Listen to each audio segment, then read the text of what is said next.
Hoje, Roma é uma cidade do século XXI, onde o antigo e o moderno convivem. Qualquer um que tenha visitado a cidade de Roma fica maravilhado com essa grande mistura de períodos de tempo, do pré-histórico até a idade moderna. E uma coisa incrível sobre Roma é que você vive nos mitos da história de uma das maiores civilizações que já fizeram parte da história da humanidade. Segundo a lenda, Roma foi fundada em 753 a.C. por Rômulo e Remo, dois irmãos que foram abandonados quando bebês e criados por uma loba. Os dois irmãos construíram a própria cidade às margens do rio Tibre, mas uma discordância quanto a quem iria governar terminou em morte. Remo foi morto por Rômulo, que deu o nome à cidade. Não seria a última vez que um crime daria origem a um novo governante romano. A Guerra Civil foi um dos acontecimentos que definiu o crescimento do Estado romano. A história, a lenda de Rômulo e Remo, ecoa desde então por toda a história de Roma. Inicialmente, Roma era um dos inúmeros pequenos reinados que lutavam pelo poder na Itália Central. Mas, ao contrário de muitos de seus vizinhos que desconfiavam de forasteiros, Roma abrigava todos os párias ambiciosos. Rômulo disse: já que não temos uma grande população, eu vou construir um asilo, eu vou criar um tipo de zona livre para todos, escravos foragidos, bandidos, piratas, enfim. Venha e faça parte deste grande conceito que é Roma. Este é um tipo de atitude única. Desde o começo, os romanos eram muito abertos.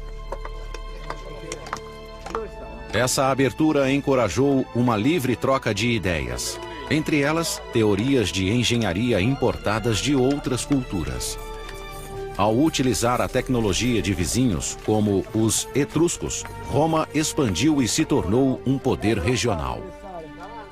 Os romanos possuíam uma incrível habilidade de pegar uma tecnologia já ultrapassada, adaptá-la às suas necessidades, melhorá-la e aperfeiçoá-la. Eles usaram as técnicas dos etruscos de construção de estradas, também de sistemas de distribuição de água através de canais, de construção de grandes e extraordinárias muralhas e de produzir algo tendo essas técnicas como base. O primeiro grande feito da engenharia romana foi a Cloaca Máxima. Um grande sistema de esgotos que funciona até hoje, 2.500 anos após a construção. A Cloaca Máxima leva os dejetos da cidade até o rio Tibre. Os dutos subterrâneos do esgoto também eram usados para drenar a área pantanosa entre os vilarejos de Roma. Nesse local foi construído o Fórum, o antigo distrito central de Roma. A construção da Cloaca Máxima permitiu a passagem de Roma de um simples grupo de tribos vivendo em colinas ao redor de um pântano para uma cultura centralizada e unificada. O novo Fórum Romano, que resultou da drenagem da Cloaca Máxima, permitiu a consolidação dos romanos em um único local. Enquanto a cultura de Roma se consolidava, a influência da cidade sobre seus vizinhos começou a crescer. No século IV a.C., Roma controlava boa parte da Itália Central. Seus engenheiros foram chamados para criar uma infraestrutura de transportes para conectar o império em expansão. Na antiguidade, existiam basicamente dois tipos de transporte. Existia o transporte feito por terra, a cavalo, a pé, em carroças e o transporte fluvial. As estradas, como as conhecemos hoje, praticamente não existiam antes do Império Romano.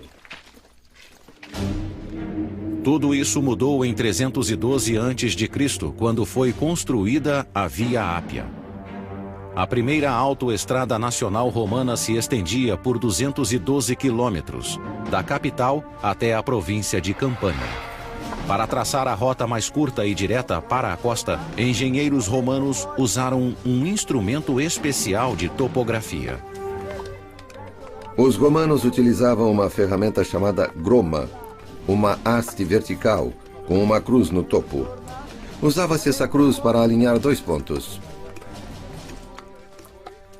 A grande diferença entre as estradas romanas e as modernas é que os romanos não conseguiam fazer curvas. Então eram linhas retas, e viravam um ângulo reto e depois iam reto em outra direção. O grande desafio, é claro, em se construir uma estrada reta para qualquer direção é deparar-se com colinas e vales e ter que atravessá-las. Então, se fosse necessário, eles cortavam pelas montanhas para levar a estrada adiante. Depois que o traçado ideal era aceito, uma trincheira larga era aberta e preenchida com areia e pedras, para fortalecer a fundação. Em seguida, uma camada de cascalho compactada com argila ou argamassa. Por cima, pedras de pavimentação arredondadas permitiam a drenagem da água. As estradas eram muito assustadoras. Você olhava e dizia, quanto tempo demorava para trazer algumas legiões? 10.000 homens por essa estrada até o meu quintal, é melhor pensar 2 vezes antes de se meter com os romanos. Quando Júlio César foi assassinado em 44 a.C., Roma controlava a maior parte da Europa Ocidental e o norte da África. Tendo derrotado Cartago um século antes, Roma era a única superpotência do mundo